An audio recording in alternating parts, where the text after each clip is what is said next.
Hi friends, আপনি কি জানেন কোন প্রাণী সিঁড়ি দিয়ে উপরে উঠতে পারে কিন্তু নিচে নামতে পারে না? কোন দেশে মানুষেরা শুধুমাত্র বিয়ের দিন স্নান করে? কোন মাছ বেশি দিন টানা খেলে ক্যান্সার হতে পারে? মানবদেহে পাকস্থলীর অ্যাসিড যদি হাতে পড়ে তাহলে কি হবে? বন্ধুরা, এমনই অজানা অনেক প্রশ্নের উত্তর জানতে পারবেন আমাদের এই ভিডিওটির মাধ্যমে।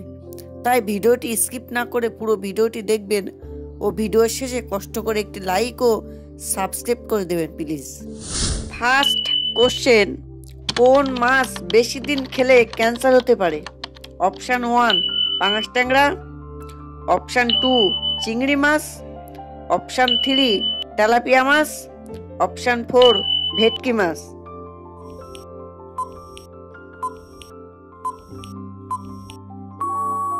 রাইট অ্যান্সার অপশান 3 তেলাপিয়া মাছ।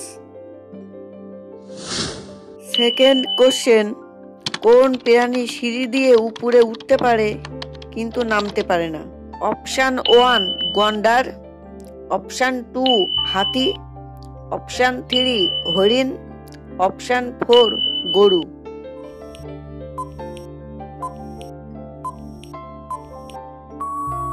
রাইট অ্যান্সার অপশান 4 গরু।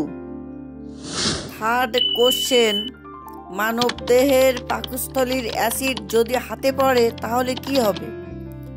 অপশান 1 হাত ছিদ্র হয়ে যাবে, অপশান 2 অ্যাসিড শুকিয়ে যাবে, অপশান 3 কিছুই হবে না, অপশান 4 হাতের চামড়া উঠে যাবে।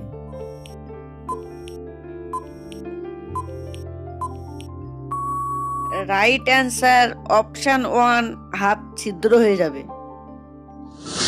ফোর্থ কোশ্চেন, কোন দেশের মানুষেরা শুধুমাত্র বিয়ের দিন স্নান করে? Option 1 Bosnia, option 2 Norway, option 3 Hungary, option 4 Namibia.